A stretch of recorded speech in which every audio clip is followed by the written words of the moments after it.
السلام علیکم ورحمۃ اللہ وبرکاتہ۔ الحمدللہ آج MRF T V Karnataka news channel کے یہاں حاضری ہوئی۔ اس کے ڈائریکٹر ہمارے حافظ عبدالوہاب صاحب سے ہماری ملاقات ہوئی الحمدللہ۔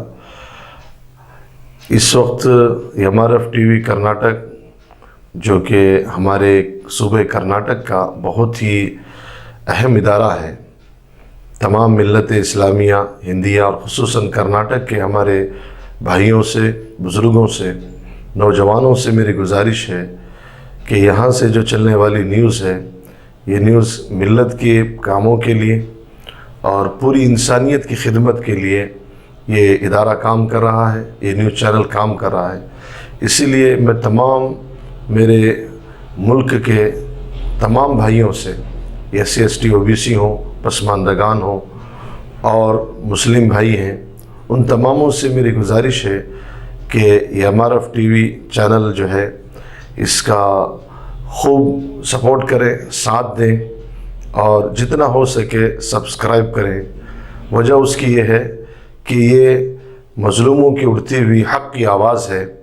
اس حق کی آواز کے ساتھ اگر ہم اپنی طاقت سے کھڑے ہوں گے تو ایک وقت ایسا آئے گا کہ مظلوموں کا اتحاد قائم ہوگا اور مظلوموں کے اتحاد سے ملک کی فضا بدل جائے گی اور ظلم کے خلاف ایک امن کا پیغام، ایک عدل کا نظام اور مساوات، بھائی چارہ اور پیار و محبت کی ایک فضا پورے ملک میں قائم ہوگی۔ میں سمجھتا ہوں کہ ہمارے ڈائریکٹر حافظ عبدالوہاب صاحب کی یہ کوششیں بہت ہی عظیم اور بہت ہی قابل قدر ہیں۔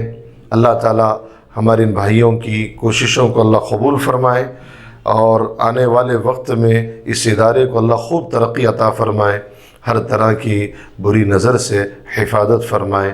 بس ایک چھوٹا سا پیغام اس وقت اس عاجز کے ذہن میں تھا جو MRF ٹی وی کے چینل سے متعلق ہے۔ بس اللہ سے دعا ہے کہ اللہ تبارک و تعالی ہمارے ان بھائیوں، خصوصاً حافظ عبدالوہاب صاحب کی اس عظیم خدمت کو اللہ قبول فرمائے اور جو کمیاں ہیں، جو ضرورتیں ہیں، اللہ اسے اپنے غیب سے پوری فرمائے۔ تمام بھائیوں سے ایک اور مرتبہ گزارش اور ریکویسٹ ہے کہ اس کام میں زیادہ سے زیادہ توجہ دیں اور جتنا ہو سکے اس چینل کو سبسکرائب کریں اور پھیلائیں، اس کی اشاعت کریں اور میں یہ چاہتا ہوں کہ ہر کس و ناکس تک یہ MRF ٹی وی کی آواز پہنچے۔ یہ حق کی آواز ہے، سچائی کی آواز ہے، انصاف کی آواز ہے۔ فقط والسلام۔